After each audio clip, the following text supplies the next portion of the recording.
Hi everyone, it's Dave from Vinyl Nirvana. Today we're going to be showing you how to pack up a Thorens TD-165 into a stock box for shipment back to me safely for service. The tools you're going to need are a plain screwdriver, some kind of padding or cloth, the baggie which will come with the box that I ship to you that has some materials in it, and you'll need some packing tape as well. We're going to film this in two parts, and I am going to go rather fast because I know with YouTube you can pause wherever you need to do that, and so I'm going to move fast as I go through it. So we're going to remove the dust cover safely, and inside the bag that I'm going to send you inside your packing box there are two cable ties and also two twist ties. Right now we're going to safely put a twist tie on the arm around where the cue apparatus is. So there's one back here and then another over where the armrest is. And the double protection I found is useful through the years. That's very stationary now. We have one bag labeled weights, and we're going to remove the counterweight and the anti-skate weight if you have a model that has that, and they're both going to go in this bag.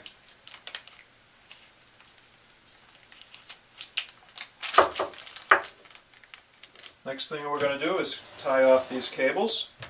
And again, you've got a couple of cable ties there.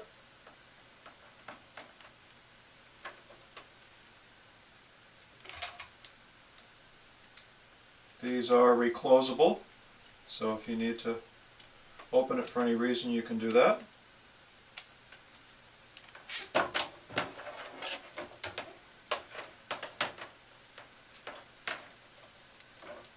In terms of the packing tape, you don't need to have a dispenser the way I do. You just want to have some tape that is sturdy enough to seal that box with an item in it that's around 25 to 30 pounds. We're going to remove the platter now. And most of these Thorens models have what are called transport screws beneath them. And I'm going to have this padding back here in order to shield the unit from any kind of damage. And I'm going to turn it up on its side. And this is the bottom of the unit. Again, it's sitting tall right now. And again, most of the units that you will be shipping me will have these transport screws. The exception is a few of the TD-160s do not have these. But note there's a hole to the extreme right, if this were facing down, and a hole to the extreme left. Where I have it turned up, it's at the top at the bottom now. And this is kind of a tricky thing to do. The transport screws go into the bottom and cinch up the top so the suspension doesn't move. As you can see right now, this is moving. When you go to ship it, you don't want that to be moving. So basically it's kind of trial and error. You push in on the screw, and again I'm using a straight tip screwdriver here, and you have to try to find this. The screw is on a spring, and you have to try to find the hole that's in there, and it's kind of trial and error.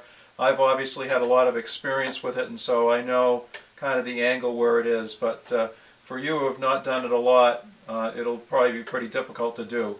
And if worse comes to worse and you can't do it, there are 4 screws here on the rubber feet that you can remove, and you can look and actually see where the hole is in there. So I've got this one started, and usually once I get one started I flip it and I work on the other one. If you tighten one of the whole way without that being in there, it's often very difficult to get that back in. So you're kind of just feeling in there for it to start, and I've got this one too. So now that I've got the second one, I'm going to tighten this one all the way and then go back over to the other side and tighten that one. And again, it'll clamp down that suspension so it won't be rocking all during shipment. And you can see about how long and how many turns it's taking me to get that tight. You just go until it's not moving anymore. There it is right there. Back to the other side.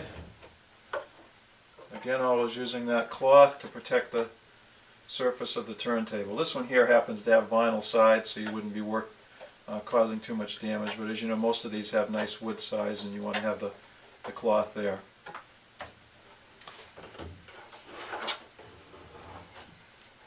Your turntable may have a belt on it.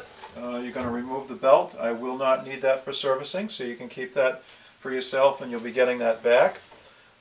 This particular table has a cartridge on it. Yours may or may not have one on it. If it has a stylus guard, please lower that or put the stylus guard on there for extra protection. This one does not have one to lower there, but it is protected in the box anyway. So that's the basic prep in order to get it into the box.